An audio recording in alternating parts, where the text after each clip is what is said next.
There's a weight you carry that you don't even realize is there. It's not in your hands. It's not on your shoulders. It's wrapped around your heart, your mind, your very soul. It's the weight of holding on, gripping, clinging, refusing to let go. Welcome back, seekers of freedom. Today we explore one of Buddha's most liberating and most misunderstood teachings, the power of letting go, not giving up, not becoming cold or indifferent, not caring less, but loving more freely, living more fully, being more present. Buddha taught, the root of suffering is attachment. But what does that actually mean? And how do you let go without losing yourself? Without abandoning the people and things you love? Without becoming detached from life itself? Stay with me, because what you're about to discover will change everything. This isn't about losing. This is about liberation. This is about unlocking a freedom you didn't know was possible. Let me show you why attachment creates suffering, and how letting go creates the life you've been searching for. This is the path. This is the way. This is freedom. Lesson 1. The invisible chains we carry. Close your eyes for a moment and imagine holding a bird in your hands. If you grip it too tightly, you'll crush it. If you open your hands completely, it might fly away. But if you hold it gently with an open palm, it may stay. And if it flies, it was never yours to keep. This is the nature of attachment. Most people live their entire lives with clenched fists, holding tight to people, possessions, identities, outcomes, expectations, terrified that if they loosen their grip even slightly, everything will slip away. But here's the paradox Buddha discovered. The tighter you hold, the more you suffer. There's a story of a monkey who reached into a jar to grab a handful of nuts. His fist, now full, was too big to pull back through the narrow opening. All he had to do was let go of the nuts and he'd be free. But he refused. He sat there, trapped by his own unwillingness to release what he grasped. How often are you that monkey? You hold on to a relationship that's clearly over because you're attached to who you were together, not who you are now. You cling to a career that drains your soul because you're attached to the identity it gives you, the security you think it provides. You grip tightly to past hurts, replaying them over and over because you're attached to being right, to your narrative of victimhood. You refuse to let go of expectations of how your life should look, and so you can't appreciate the life you actually have. You hold on to possessions you don't use, relationships that don't nourish you, beliefs that don't serve you, versions of yourself that no longer exist. Buddha said, you only lose what you cling to. The irony is profound. We attach to things hoping to feel secure, but attachment itself creates insecurity, because everything we attach to is temporary. Everything changes. Everything ends. And when we're attached, every change feels like a threat. Every ending feels like a death. Attachment is fear dressed up as love. It's control masquerading as care. It's the ego's desperate attempt to make the impermanent permanent. And it creates endless suffering. So recognize this truth. You are carrying invisible chains, chains made of attachment, chains you forged yourself, chains you maintain every day. But here's the beautiful part. You can also set yourself free. Lesson 2. Attachment is not love. But if I let go, people ask, doesn't that mean I don't care? Doesn't that make me cold and indifferent? This is the greatest misunderstanding of Buddhist teaching. Letting go is not about caring less. It's about loving more freely. Let me explain the difference between attachment and love, because most people confuse the two. Attachment says, I need you to make me complete. I need you to behave a certain way. I need you to stay forever. I need you to validate me. My happiness depends on you. Attachment is based on fear, need, control. It's conditional. It's suffocating. It says, I love you, but love says, I want your happiness even if it doesn't include me. I appreciate you exactly as you are. I'm grateful for this moment, knowing it won't last forever. I support your growth, even if you grow in a different direction. My happiness comes from within, and I share it with you. Love is based on freedom, abundance, appreciation, It's unconditional. It's liberating. It says, I love you, period. There's a Zen story of a master whose most beloved student announced he was leaving to study with another teacher. The master smiled warmly and said, "Oh, of course. Go where your path leads. My door is always open if you return, and my heart is always open even if you don't." The student was shocked. "You're not disappointed?" "Not angry." The master replied, "I love you.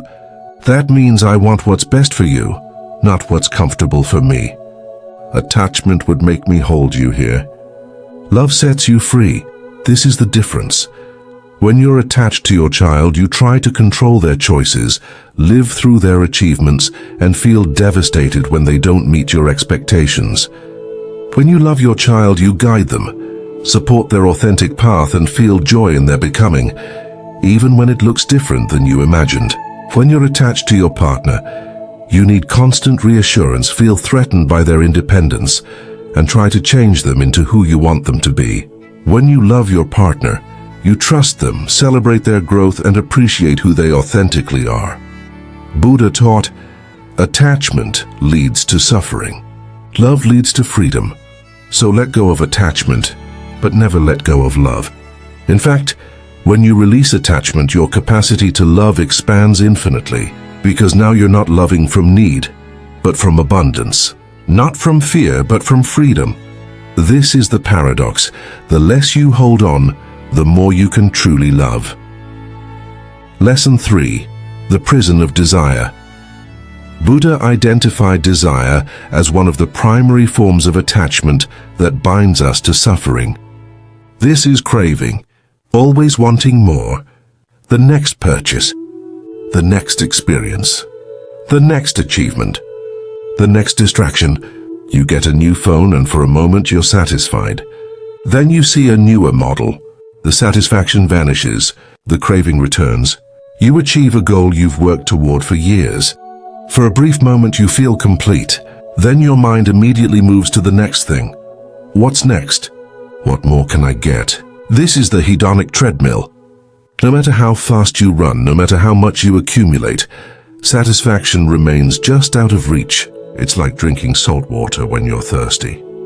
The more you drink, the thirstier you become. Each sip promises relief, but delivers only more craving. This is not to say you shouldn't have goals or enjoy pleasures. The problem isn't desire itself. The problem is attachment to desire. The problem is believing that your happiness depends on getting what you want, and that you'll finally be content once you acquire that next thing. Buddha taught, attachment to desire is like drinking salt water. The more you drink, the thirstier you become. The solution isn't to eliminate all desires or become an ascetic who rejects all pleasure. The solution is to appreciate what you have, rather than constantly craving what you don't. To find contentment in enough. To enjoy pleasures without needing them to be permanent or constantly escalating. When you eat a delicious meal, savor it fully without already thinking about the next meal. When you achieve something, celebrate it without immediately diminishing it by focusing on what's still missing. There's a practice Buddha taught. When desire arises, pause. Notice it, label it. This is desire.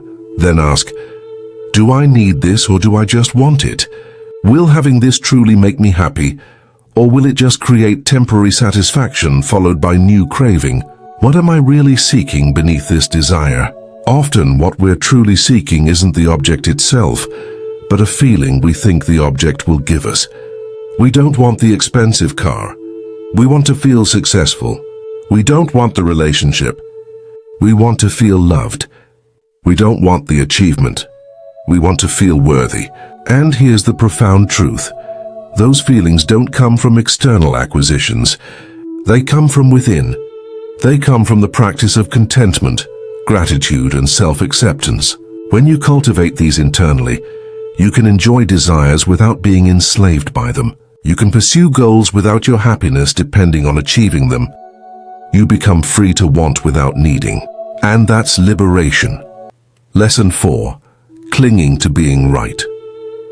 The second form of attachment Buddha identified is attachment to views, opinions, and beliefs. This is clinging to being right, to your perspective being the perspective, to your beliefs being unquestionable truth. You get into arguments defending positions that don't actually matter. You refuse to consider other viewpoints because admitting you might be wrong feels like losing part of yourself. You hold on to political ideologies, religious dogmas, personal philosophies not because they serve you, but because you've made them part of your identity. Think about the last time you got into a heated argument. What were you really defending? Was it the actual topic, or was it your need to be right? Your ego's need to not be wrong. Most arguments aren't about discovering truth together. They're about defending your position at all costs. And that defense costs you peace, relationships, and the opportunity to grow. Buddha himself said, "Do not believe something simply because I said it. Test it against your own experience." Even Buddha, the enlightened teacher, didn't ask for blind faith in his words. He asked for investigation, questioning, personal verification. Attachment to views creates suffering in multiple ways. First, it closes you off from learning and growth. If you already know everything, if your beliefs are set in stone, you can't receive new information. You can't evolve. Second, it creates unnecessary conflict. When someone challenges your view, you feel personally attacked because you've fused your identity with your opinions. Third, it creates rigidity in a world that's constantly changing. New information emerges, circumstances shift. What worked in one situation might not work in another. But if you're attached to your views, you can't adapt.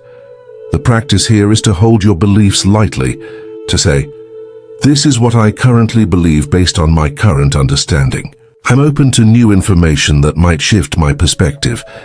Someone can have a completely different view than you, and both of you can have valid points based on your unique experiences and perspectives. You don't have to agree with everyone, but you can hold your disagreements without making the other person wrong or evil. There's a beautiful practice from Tibetan Buddhism called exchanging self and other. When you're in conflict with someone, try to genuinely see the situation from their perspective. What experiences led them to their view? What fears or needs are driving their position? Can you hold their perspective alongside yours without needing to prove them wrong? This doesn't mean you abandon your values or accept harmful views. It means you recognize the humanity in different perspectives. And when you do this, you free yourself from the suffering of constantly needing to defend your position. You discover that being wrong isn't death. It's growth. It's evolution. It's wisdom emerging. Buddha taught, "In the sky there is no distinction of east and west." People create distinctions out of their own minds and then believe them to be true. So release your grip on needing to be right. Hold your views with an open hand. Lesson 5. The Trap of Identity. The deepest and most insidious form of attachment is attachment to self, to ego identity. This is clinging to who you think you are, your self-image, your story, your identity. I am successful. I am a victim. I am smart. I am broken. I am spiritual. I am unworthy. Every identity you cling to becomes a prison, because life will inevitably challenge these identities, and when it does, you'll suffer. You lose your job and think, "I am my career. Without it, who am I?" You go through a breakup and think, "I am part of a couple. Alone, I'm incomplete." You make a mistake and think, "I am a good person. Good people don't do this. Therefore, I'm terrible." Your entire sense of self crumbles when the identity you've built is challenged. But here's what Buddha discovered. There is no permanent self. What you call I is a constantly changing collection of thoughts, feelings, sensations, and perceptions. The person you were 10 years ago is not the person you are now. Different cells, different thoughts, different preferences, different knowledge, different experiences. So which version is the real you? The answer is both liberating and terrifying. All of them and none of them. You are not a fixed thing. You are an ongoing process. A verb, not a noun. A river, not a statue. But the ego desperately wants to be a statue. It wants to say, "This is who I am. This is my identity. This is me." And then life happens, and that identity gets challenged. And you suffer because you've attached your entire sense of self to something temporary. Buddha taught a practice called neti neti, which means not this, not that. It's a process of disidentification. You ask, am I my body? No, because the body changes constantly and will eventually die, but the awareness that witnesses the body remains. Am I my thoughts? No, because thoughts come and go, but the awareness that notices thoughts remains. Am I my emotions? No, because emotions arise and pass, but the awareness that experiences emotions remains. Am I my roles, parent, employee, partner? No, because roles change and end, but the awareness that inhabits each role remains. So what are you? You are the awareness itself. The consciousness that witnesses all these temporary phenomena. You are vast, spacious, unlimited. When you release identification with every temporary label, you discover your true nature. This doesn't mean you can't function in the world or play different roles. It means you don't suffer when those roles change or end, because you know they were never your true identity anyway. You wear identities like clothes, knowing you can take them off without disappearing. This is the ultimate letting go, and it's the ultimate freedom. Because when you're not attached to being anyone in particular, you can be fully present as whatever the moment calls for. Lesson 6. Releasing people with love. How do you let go of someone you love? Letting go of someone doesn't mean you stop loving them. There's a beautiful Buddhist teaching about two monks traveling together. They came to a river where a woman needed help crossing. The first monk, despite their vow not to touch women, picked her up and carried her across. Hours later, the second monk was still agitated. How could you carry that woman? We took vows. The first monk replied, I put her down hours ago. Why are you still carrying her? Letting go isn't about removing someone from your heart. It's about removing them from the space in your mind where they no longer belong. You let go of who they used to be. You let go of who you needed them to be. You let go of what you thought the relationship would become. You let go of the version of your life that included them. You let go of the pain they caused. You let go of the future you planned together. But you don't let go of the love you shared. You don't let go of the lessons they taught. You don't let go of the growth you experienced. You don't let go of the gratitude for the time you had. You don't let go of the compassion for their humanity. You don't let go of the blessing they were in your journey. There's a practice Buddha taught called metta, loving kindness. Even toward those who hurt you, even toward those who left, you can practice this. May you be happy. May you be healthy. May you be safe.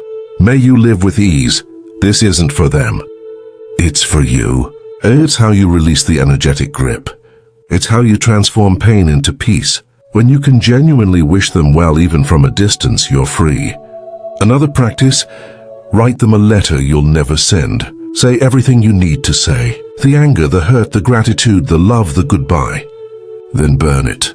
Watch it transform to smoke and ash. This is letting go. Buddha said, holding on to anger is like drinking poison and expecting the other person to die. The same is true for any attachment to another person. When you hold on after the season has ended, you poison yourself. So practice this. I loved you. I love you still. But I release my grip on you. You are free to be who you are, and I am free to be who I am. May we both find peace. This is how you let go with love. This is how you honor what was while making space for what's next. This is freedom. You're not rejecting them or erasing the relationship from your history.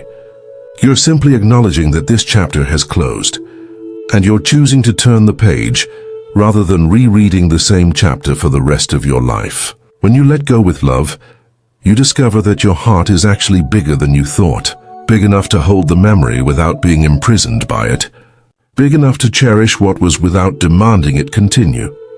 Lesson 7. The burden of the past. You cannot walk forward while constantly looking backward. Yet most people spend their lives replaying the past, regretting what was, resenting what happened, wishing they could rewrite their story. Buddha taught, do not dwell in the past, Do not dream of the future. Concentrate the mind on the present moment. But letting go of the past isn't about forgetting. It's about integrating without being imprisoned. Your past shaped you. It taught you. It revealed your strength. But it doesn't define you. There's a difference between remembering the past and living in the past. Remembering that happened. It was painful. I learned from it. I honor the person I became through it. Living in it, that happened. It shouldn't have. I'll never get over it. It ruined everything. If only things had been different. One integrates, one imprisons. The first acknowledges reality and extracts wisdom. The second argues with reality and stays stuck in suffering. 3 forms of attachment to the past create the most suffering. First is attachment to old wounds. You replay the hurt over and over. You tell the story of how you were wronged. It becomes your identity. I am someone who was betrayed, abandoned, hurt. Buddha taught, pain is inevitable. Suffering is optional. The event happened. That's pain. It's real and it mattered. But continuing to suffer is a choice. It's attachment to the wound, not the wound itself. When you catch yourself replaying an old hurt, say, that happened. It's over now. I choose to be present. Second is attachment to who you used to be. I used to be so successful, beautiful, happy, confident. This is the trap of nostalgia. Clinging to a past version of yourself and rejecting who you are now. But that version of you no longer exists. Not because you lost something, but because you evolved. When you catch yourself comparing present to past, say, I honor who I was. I embrace who I am. I trust who I'm becoming. Third is attachment to regret. If only I had chosen differently. If only I had known then what I know now. But you made the best decision you could with the awareness you had at that time. You cannot judge past you with the wisdom of present you. Buddha said, every experience, no matter how bad it seems, holds within it a blessing of some kind. The goal is to find it. When regret arises, ask, what did this teach me? How did this shape me? What would I never have learned without this experience? Then say, I forgive my past self. I made the best choice I could. I am wiser now because of it. The practice of releasing the past requires ritual. Set aside time for a ceremony of release. Write down every regret, resentment, and painful memory you're still carrying, everything you haven't let go of. Don't edit, let it pour out. Then read it aloud. Acknowledge each one. This happened. It was real. It mattered. Then say, I release you. You no longer serve me. I let you go. Burn the paper or tear it into pieces and throw it into water. Watch it transform. Watch it disappear. Your past is behind you. Not because it didn't matter, but because it's complete. The lesson is learned. The chapter is closed. Now turn the page. Your actual life is happening now, in this moment. Don't miss it while living in a time that no longer exists. Lesson 8. The illusion of future. Just as you cannot live in the past, you cannot live in the future. Yet most people are barely present in their actual lives because they're obsessed with what comes next. I'll be happy when I get the promotion. I'll feel secure when I have enough money. I'll relax when this project is done. I'll be complete when I find the right relationship. This is attachment to the future, and it steals your life. Buddha taught, the secret of health for both mind and body is not to mourn for the past, worry about the future, or anticipate troubles, but to live in the present moment wisely and earnestly. When you're attached to a specific future, 3 things happen. First, you miss your actual life. Your child is sitting in front of you trying to share their day, but you're mentally in tomorrow's meeting. Your partner wants to connect, but you're worrying about next month's bills. The sunset is breathtaking, but you're planning next year's vacation. You're physically here, but mentally always somewhere else, and your actual life is passing you by. Second, you create unnecessary anxiety.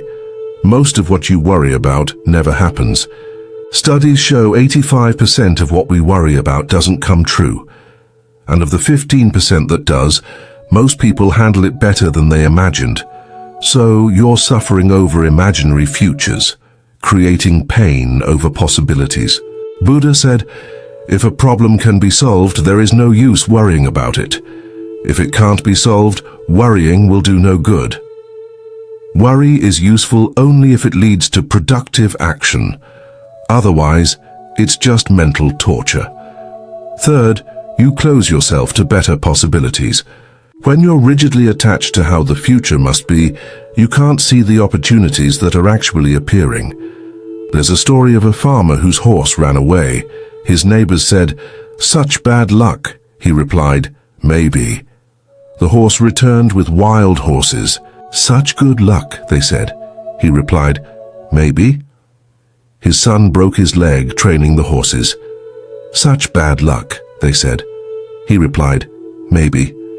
The army came to draft young men, but spared his son because of the injury. "Such good luck," they said. He replied, "Maybe." The farmer wasn't attached to any specific outcome being good or bad. He remained open, flexible, present. How do you release attachment to the future? First, plan, then surrender. Do your part. Make your plans. Take your actions. Then release your grip on the specific outcome. Say, "I will do my best. I will prepare well. And then I will trust what unfolds." This isn't passivity. It's wisdom. Second, reframe your what-ifs. When anxiety about the future arises, you probably ask, what if it goes wrong? Flip it. What if it goes right? What if something even better than I imagined happens? What if I'm being guided toward exactly what I need? Both are speculation. But one empowers you. One paralyzes you. Third, bring yourself back. Every time you catch yourself living in the future, say, "Right now, in this moment, I am okay. Right now, I have everything I need." Then take 3 deep breaths. Feel your feet on the ground. Notice your surroundings. Come back to now, because now is the only time you're actually alive. Buddha taught, the past no longer exists. The future hasn't arrived yet. There is only now. So be here, fully, completely. Lesson 9. Surrendering. Control. Here's a hard truth. You control far less than you think you do. You can't control what other people think, feel, say, or do. You can't control how situations unfold. You can't control the economy, the weather, traffic, or 100 other variables that impact your life daily. And yet, you exhaust yourself trying. Buddha taught, the root of suffering is the illusion of control. There's a famous Taoist story about a cork floating in the ocean. The cork doesn't control where it goes. It doesn't resist the waves. It simply floats, moving with the current. And because of this, it never breaks. It never drowns. It survives every storm. Trying to control everything is like trying to swim against the current of life. Eventually, you'll exhaust yourself. But letting go of control doesn't mean becoming passive. It means focusing on what you can control and releasing what you can't. You can control your effort, your attitude, your response, your habits, your boundaries, your attention, your words, your perspective. You cannot control other people's choices, outcomes, the past, the future, other people's opinions, external circumstances, timing, or loss. Most people waste 90% of their energy trying to control the second list while neglecting the first. Wisdom is recognizing the difference. The practice of surrender begins when you feel the grip of control tightening, when anxiety about outcomes rises, when you're trying to force something to happen. Stop, take a breath. Say this prayer of release. I cannot control this outcome. I can only control my actions. I will do my part with full effort. Then I will surrender the result. I trust that what's meant for me will not pass me by. What's not meant for me was never mine to hold. I release my grip, I trust the process, I let go. Buddha said, let go of the need to control, and paradoxically, you'll gain more control over your inner state, your peace, your freedom. There's a profound peace that comes when you stop trying to manage the universe. When you recognize your job is not to control outcomes, but to show up with integrity, and then let life unfold. Think about the areas of your life where you're trying hardest to control. Your children's choices, your partner's behavior, your career trajectory, other people's opinions of you, the timing of your goals. Now ask honestly, has all that effort to control actually worked? Or has it just created stress, conflict, and disappointment? Most often, the things we try hardest to control are the things that resist our control the most, and our attempts to force them only create more problems. The wisdom is to shift from controlling to influencing. You can't control whether your child makes good choices, but you can influence them through your guidance and example. You can't control whether you get the promotion, but you can influence the likelihood through your effort and preparation. You can't control whether your relationship works out, but you can influence its health through your communication and commitment. This shift from control to influence, from demand to offering, from force to flow, this is the practice of surrender. And it brings profound peace. The illusion of control creates suffering. The wisdom of surrender creates freedom. Lesson 10. The practice of impermanence.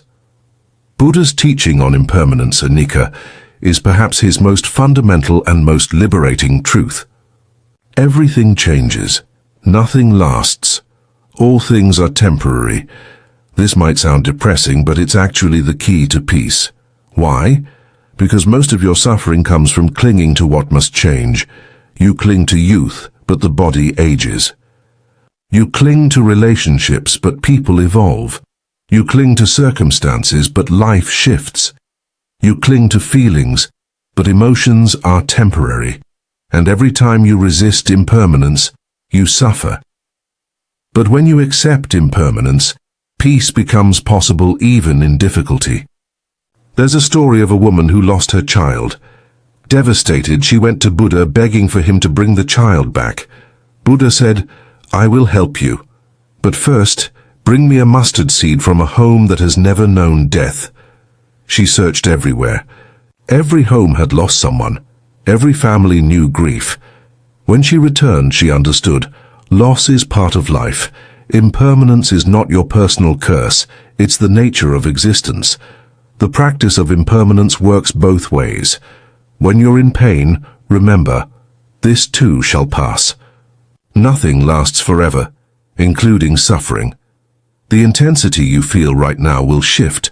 The circumstances causing pain will change. This moment of difficulty is temporary. When you're in joy, appreciate it fully knowing, this too shall pass. Impermanence makes moments precious. Because you know this won't last, you're fully present for it. You don't take it for granted. You savor it completely. When someone wrongs you, remember, they too are changing. The person who hurt you yesterday is not the exact same person today. Cells have regenerated, thoughts have shifted. Perhaps understanding has grown, holding them frozen in your mind as the person who wronged you denies their capacity for change and keeps you stuck in resentment. When you face change you didn't choose, remember, all things change. Resisting it only creates suffering. The relationship that's ending, the job you're losing, the phase of life that's closing. Fighting against these changes is like standing in a river, trying to stop the water from flowing. It's exhausting and futile. Buddha said, the only constant is change. So train your mind to flow with change rather than resist it. To hold things lightly. To appreciate the present without clinging desperately to it, staying the same forever. Say to yourself, everything is temporary. This situation is temporary. This feeling is temporary. This phase is temporary.